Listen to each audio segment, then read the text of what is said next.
Moltes gràcies, presidenta R.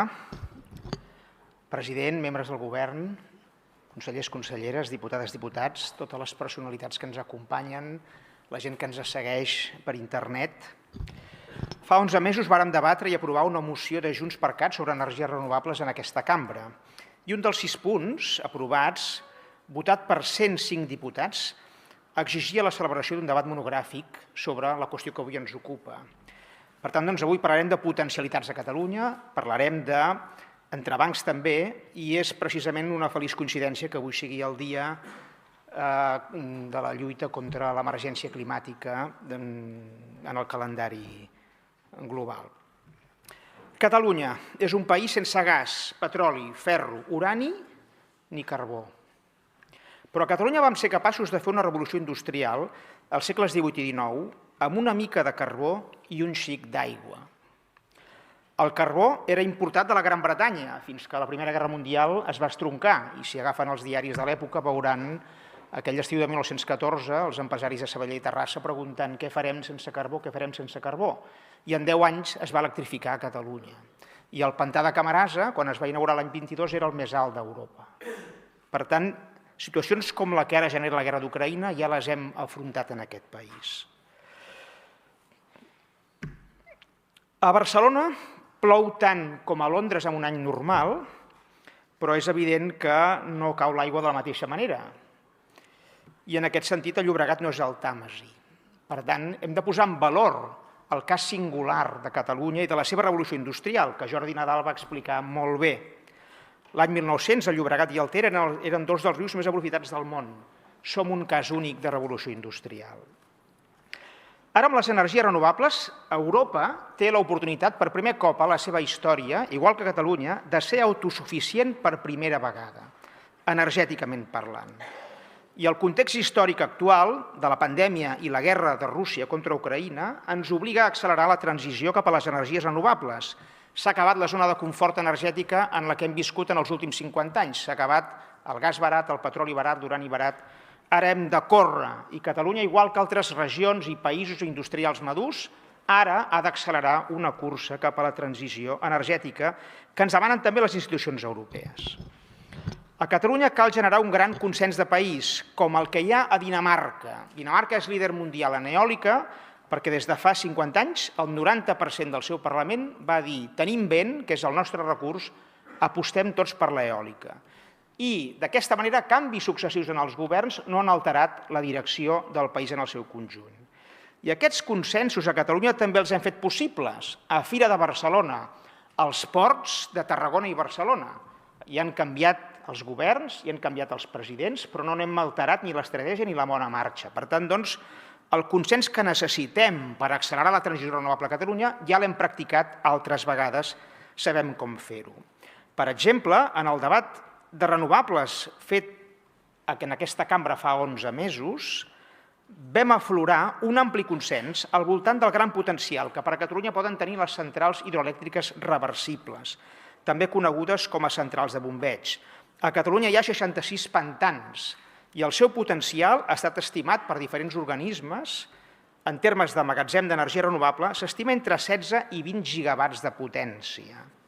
I en aquest sentit, des de Junts, avui celebrem que l'energètica pública, que veig aquí el seu president, ja estigui estudiant inversions en centrals reversibles a Catalunya. Són de petita dimensió, que volen servir comunitats energètiques locals, però també cal pensar en gran. I, de fet, en aquest sentit, el mes de juny d'aquest any, una delegació de 15 diputats de 6 grups parlamentaris d'aquest Parlament va visitar la central reversible de Moralets a l'Alta Ribagorça. Si s'ampliés aquesta central, Moralets, que fa 40 anys que funciona com a central reversible, podria ser una de les centrals més grans del món en termes de capacitat de magatzem d'energia renovable. I, a més, també des de Moralets es pot fer amb França, via l'antic túnel de Viella, una connexió interfronterera soterrada que seria la més barata de les interconnexions que avui s'estan estudiant entre França i Espanya. Això ho saben ben bé a Madrid. El govern espanyol acaba de modificar el seu PNIEC i ha augmentat de 6 a 22 gigawatts la capacitat que té l'estat espanyol d'acumular en bateries en els seus pantans el potencial que té en energia renovable. Per tant, doncs, també a Madrid veuen aquest potencial que hi ha també en altres territoris de l'Estat. El MITECO, però, segueix sense definir el marc regulador de les centrals de bombeig. Per tant, aquest és un deure pendent. Senyor Illa, vostè que parla sovint amb el primer ministre, el president Sánchez, doncs aquesta és una qüestió que frena grans inversions a l'estat espanyol i també a Catalunya. Hi ha grans empreses que estan esperant que el govern espanyol concreti, defineixi aquest marc regulador. Hi ha una altra qüestió que també preocupa vistes les propostes de resolució. No estem condemnats fatalment a haver de suportar noves línies de molt alta tensió. Per exemple, podríem evitar aquestes noves línies de molt alta tensió convertint els pantans de frontera dels rius Ebre i Noguera-Ribagorçana en grans bateries reversibles. Tenim els pantans de Mequinensa i Riba-roja a l'Ebre, els grans pantans de Canelles i Santa Anna al Noguera-Ribagorçana. Aquí s'hi podrien acumular els grans excedents que Aragó generarà en energies renovables. Segons l'enginyer Antoni Taüll, ribagorçà referent internacional en aquest àmbit, aquí present avui, que vull saludar, si fem això, reforçant les línies d'alta tensió existents, no caldrien nous traçats de línies de molt alta tensió. Per tant, doncs, aquest és un element molt interessant. I, de fet, aquest punt, començar les centrals de bombeig pels rius de frontera Ebre, Noguera i Ribagorçana, va ser votat per aquesta cambra fa 11 mesos. 77 vots a favor, 18 vots en contra i l'abstenció del grup socialista, que segur que avui aquest vot seria diferent. Però, en tot cas, hi ha una altra qüestió molt interessant. Com diu Antoni Taüll també, no podrem tancar les nuclears fins que no tindrem centrals reversibles de bombeig desenvolupats a gran escala en el nostre Pirineu. Per tant, doncs, hi ha uns objectius de tancar les centrals nuclears del 2031-2035, que està molt bé, però com acumularem els grans excedents? Perquè l'eòlica i la fotovoltaica són fonts intermitents energètiques. El nuclear treballa 24/7 tot l'any.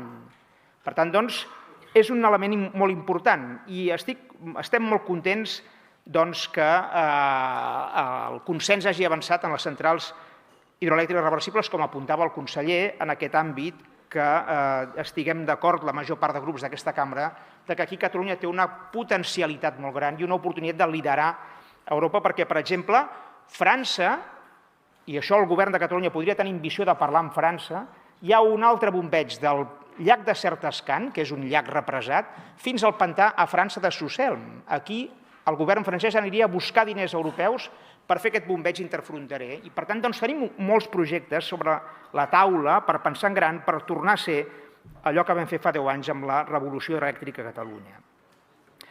Tenim una altra possibilitat d'evitar noves mats. El decret llei del president Torra, 16/2019, que va mobilitzar fins a 14 gigawatts de projectes renovables a Catalunya, que és un èxit compartit també amb Esquerra Republicana, en unes condicions que veníem del 155, en un context molt complicat.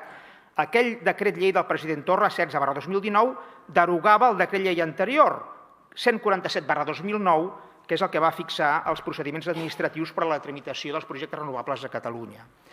Avui el president de la Generalitat ha dit tindrem fins a 3 gigawatts de projectes. És una molt bona notícia, però en teníem 14 de presentats. Per tant, doncs, hem de buscar de quina manera, i això ens ho demana el sector, què passa amb aquests altres projectes que s'estan tramitant, que alguns han marxat a Madrid. Bé, no tots són viables, però els hem d'anar treballant perquè podem arribar a aquest decret llei del president Torra, ens permetria donar, si poguéssim arribar fins al final, molta part de la suficiència que necessitem de la sobirania energètica que volem. Per tant, en aquest sentit, penso que tenim prou elements per buscar aquest consens que necessitem. El Parc Tramuntana, que és objecte de debat intens en aquests dies i que ens obliga a revisar i a posar-nos davant del mirall. Bé, és un parc que preveu una potència de 0,5 gigawatts. A Escòcia s'hi faran parcs d'eòlica marina amb una potència de 25 gigawatts. A Portugal s'hi faran projectes d'eòlica marina amb una potència de 10 gigawatts. Josep Pla deia fa 50 anys, els portuguesos són independents però van descalços. Si Josep Pla visqués avui ens diria, els portuguesos són independents però lideren la transició energètica, perquè fa poc van inaugurar una central reversible d'1 gigawatt, que la va fer Iberdrola. Per tant, doncs, Escòcia ens posa davant del mirall, Portugal també. I si vostès miren un mapa eòlic d'Europa, veuran que després d'Escòcia, el Golf de Lleó és el millor del continent en qualitat i quantitat de vent. Això ens obliga a revisar com mirem l'eòlica marina, que avui és flotant, que avui tenim evidència empírica dels països nòrdics que les aus no s'estimben en massa contra les pales i que els dofins poden passar-hi per sota sense grans impactes, els ocells són intel·ligents i també es desvien, o l'eòlica no és més greu que les línies d'alta tensió contra l'avifauna. Per tant, doncs, tenim aquí un debat per córrer i per recórrer perquè necessitem consens amb el territori a l'hora de buscar aquest consens que necessitem. S'ha de dir una cosa i reconèixer-la. Espanya està fent bé la seva transició energètica. Moltes regions espanyoles podran viure una gran transformació industrial gràcies al desplegament que estan fent d'energia renovable. Penso que això és positiu. Penso que la qüestió nacional catalana la podrem resoldre més bé i millor si els nostres veïns són una potència econòmica i industrial i no depenen tant dels nostres recursos fiscals.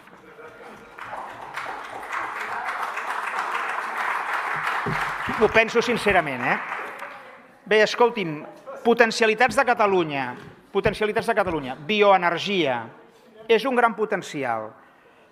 Biogàs, avui el progrés tecnològic ja aporta grans solucions. El tractament, diputat, sisplau, gràcies. Avui el progrés tecnològic fa que, per exemple, mira, els meus padrins deien, del porc s'aprofita tot.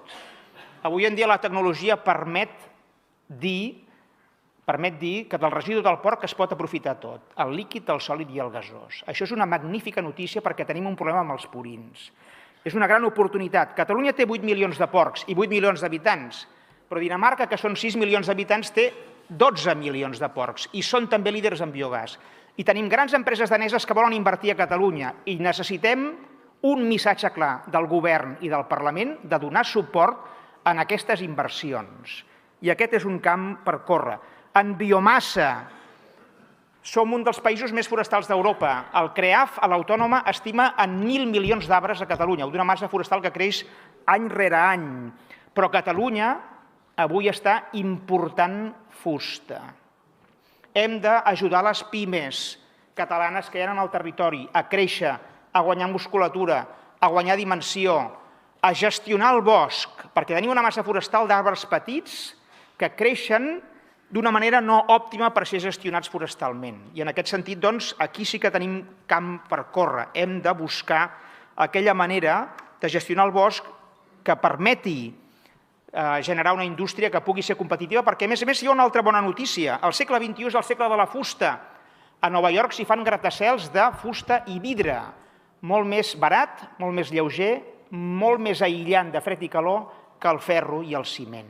Per tant, des d'aquest punt de vista, doncs aquí hi ha una gran oportunitat per la fusta, no pot ser que Catalunya segueixi important-ne, hem de ser exportadors i, sobretot, només si gestionem els nostres boscos i en fem una extracció ordenada de fusta, evitarem que es cremin de manera massiva. Per tant, doncs, tenim moltes potencialitats, també les cooperatives de consum energètic són un cas d'èxit. A Osona destaca la d'Hostalets de Balenyà, la Comissió Europea fa els seus anuncis dient que és modèlica aquesta cooperativa, però bé, tenim també entrebancs en aquest sentit, no? I en aquest sentit, doncs, hi ha colls d'ampolla i, per exemple, el monopoli de red elèctrica és un coll d'ampolla avui en dia. I també l'oligopoli energètic. Moltes vegades frenen molts projectes petits, eòlics i fotovoltaics a casa nostra. Més concretament, hi ha un bloqueig de red elèctrica sobre els usos de transport, hi ha un bloqueig d'Endesa sobre els usos de la xarxa de distribució. I aquest ha de ser un motiu de debat i també de consens amb els principals grups per tal de resoldre aquesta qüestió. A Europa, com deia el conseller, va en una altra direcció. França ha ampliat de 10 a 20 quilòmetres les zones rurals, sobretot el radi d'acció de les comunitats energètiques, i això és una molt bona notícia. O, per exemple, a França, el govern obliga les grans distribuïdores de gas a finançar la connexió de petits ramaders que fan una planta de biogàs fins a la xarxa principal. Si això es fes també a Espanya, això desplegaria moltíssims projectes que avui en dia no es poden tirar endavant perquè no hi ha prou múscul financer. I acabo amb una cita de Plató, de la 7a carta de Plató. Plató tenia 75 anys i un jove de 17 li diu: vull fer política, dona'm consells. I resulta que la pregunta és: com podem evitar la decadència d'Atenes? I Plató respon: que es facin lleis millors. I com es fan lleis millors, senyor Plató? La resposta la teniu a la carta, si us la llegiu aquesta nit. Moltes gràcies.